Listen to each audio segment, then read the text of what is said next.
daring dan kondisinya justru semakin sulit. Saya kesini sama anak-anak bahkan harus ke wilayah pemakaman untuk bisa belajar.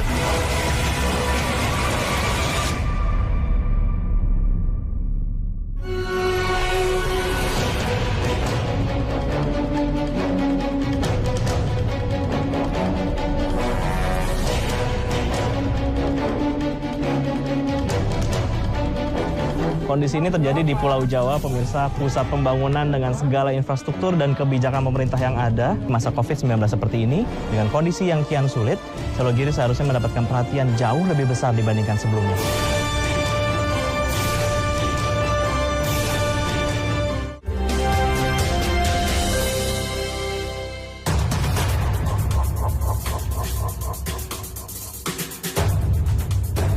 Pandemi COVID-19 yang datang tiba-tiba mengejutkan dunia.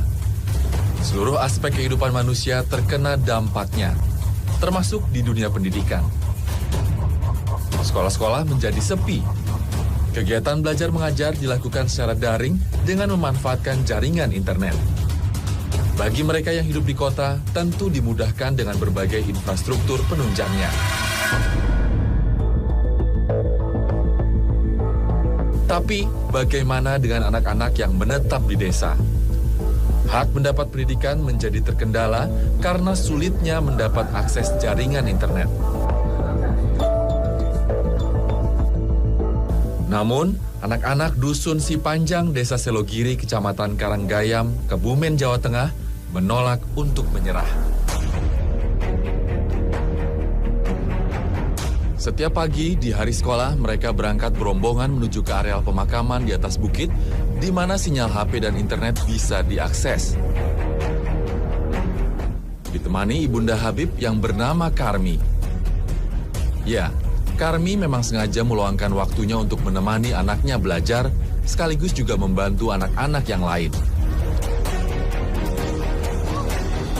Masalahnya, tak semua anak memiliki HP atau telepon genggam. Untuk itu, mereka terpaksa meminjam milik tetangganya untuk dipakai bersama-sama. Ya, Desa Selogiri termasuk desa miskin dan tertinggal. Akses jalannya masih buruk, belum terjangkau jaringan telekomunikasi. Jika ingin berhubungan dengan dunia luar, mau tak mau harus berjalan mendaki sekitar 30 menit ke atas bukit untuk mencari sinyal. Tidak usah bicara Indonesia, tapi di Jawa Tengah, bahkan di Kebumen di atas pegunungan ini, sinyal masih sulit sekali. Anak-anak harus belajar daring dan kondisinya justru semakin sulit karena tidak semua mendapatkan sinyal telekomunikasi, apalagi internet. Dan saya kesini sama anak-anak bahkan harus ke wilayah pemakaman untuk bisa belajar. Kita lihat bagaimana mereka belajar di situasi seperti ini.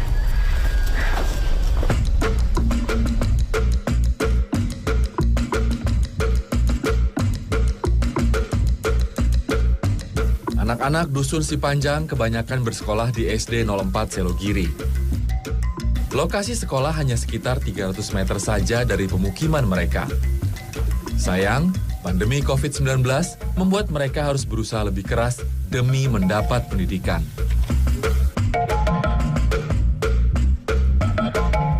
Tak terbayangkan sebelumnya, mereka harus belajar online di pemakaman di atas bukit. Itu pun tidak mudah. Mereka harus mencari-cari jaringan dulu untuk bisa mengakses tugas-tugas yang guru berikan. Program belajar dari rumah seakan tak ada artinya bagi mereka. Karena pada kenyataannya, anak-anak Selogiri tak bisa mendapatkan pendidikan jika di rumah saja. Begitu mendapat sinyal di HP, Habib yang duduk di kelas 4 SD langsung membuka tugas yang diberikan gurunya.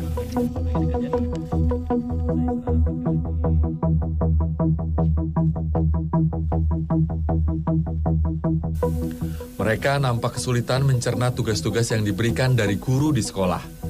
Maklum saja, orang tua mereka tak bisa terus mendampingi karena disibukkan dengan pekerjaan sehari-hari. Begitupun dengan Adam dan Via yang baru masuk sekolah dasar tahun ini. Via, kamu lagi ngerjain pelajaran apa sekarang? Matematika. Oh, tadi tugasnya suruh kerjain yang ini. Bab berapa ini? 1, 2. Bab berapa? Coba lihat depannya. Kenapa? Oh, ini PR. Rata-rata orang tua mereka bekerja sebagai petani singkong dengan pendapatan yang pas-pasan. Untuk makan saja sulit, apalagi untuk membeli HP, pulsa, atau kuota internet. Untungnya rasa kekeluargaan di desa masih kuat. Warga yang memiliki HP rela HP-nya dipinjamkan agar anak-anak bisa belajar online. Terbayang bagaimana sulitnya anak-anak desa yang jauh dari teknologi harus berurusan dengan jaringan internet dan aplikasi untuk belajar. Belum lagi jika sinyal pada telepon genggam hilang, datang dan pergi. Pernah tidak ada sinyal gitu? Kalau misalnya lagi hujan kan susah tuh sinyalnya biasanya. Iya, Terus gimana belajarnya? nungguin hujan. Nungguin hujan. Terus kalau misalnya hujannya seharian, kayak tadi pagi hujan misalnya, atau kayak tadi siang, gimana? Nggak buka HP berarti? Nggak ngerjain tugas? Ngerjain juga? Iya, di buku. Di buku, tetap ya. Bagi masyarakat miskin di pedesaan, belajar daring lewat HP jelas menjadi masalah. Apalagi program pembagian kuota internet dari pemerintah pusat belum sampai ke tangan mereka. Agar anak-anaknya tetap bisa bersekolah, mau tak mau harus ada dana yang disisihkan untuk membeli kuota. Karmi sudah lama menjanda. Ia dan anaknya Habib sudah biasa hidup seadanya. Pencinta hewan. Karmi sadar, belajar daring lewat aplikasi di telepon genggam bukan hal yang mudah bagi anak-anak yang tinggal di desa. Ya saja, bahkan harus mencobanya berulang kali sampai akhirnya paham cara membuka aplikasi. Masalahnya tak sampai di situ. Karmi juga harus berperan sebagai guru, menjelaskan materi atau tugas yang diberikan pihak sekolah pada anak-anak sampai mereka paham. Ada sumber daya alam dari matahari, dari angin, dari air. Bukan perkara mudah bagi Karmi yang hanya lulusan sekolah tingkat pertama. Saya sebisa mungkin membantunya mengajar anak-anak. Bu ngerasa kesulitan nggak untuk ngejelasinnya? Kesulitan. Gimana Bu nantinya? Saya browsing paling. Jadi Ibu pun jadi belajar gitu ya? Dari nol lagi. Soalnya kan anak SD kelas 4 sekarang kan beda zamannya sama saya dulu. Sekarang lebih susah, nggak bisa ngerjain saya kalau nggak browsing. Di wilayah desa Selogiri, hanya ada 3 titik perbukitan yang terpapar sinyal internet. Sayang, jaringannya tidak stabil, kerap menghilang, membuat baterai telepon genggam cepat habis. Tak aneh jika anak-anak yang sedang belajar daring terus saja berpindah-pindah posisi mencari sinyal yang lebih stabil.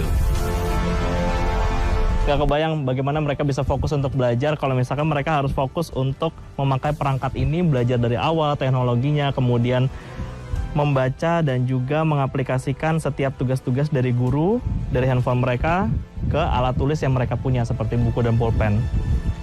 Dan kadang memang miskomunikasi itu terjadi sih, dari guru ke murid ke orang tua, dan akhirnya mengerjakan tugasnya tidak sesuai dengan arahan. Dan lagi-lagi mereka semua harus bekerja 2 kali lebih keras dibanding biasanya.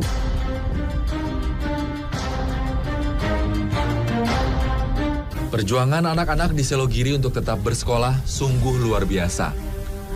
Mereka tak mau menyerah karena keadaan.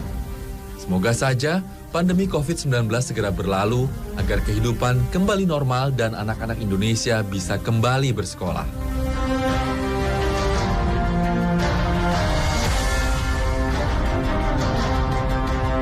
Usai mengerjakan tugas-tugas dari sekolah, anak-anak kembali ke rumah menjelang waktu makan siang. Saya ikut bersama Karmi dan Habib ke rumah mereka yang jaraknya cukup jauh. Sesampainya di rumah, Habib langsung main dengan marmut kesayangannya. Ya, selama masa pandemi, Karmi membatasi aktivitas Habib bermain di luar rumah. Karmi sibuk memasak. Untuk menghemat pengeluaran, ia seringkali memasak tempe untuk makan pagi, siang, dan malam. Maklum saja, penghasilannya hanya dari hasil kebun yang tak seberapa.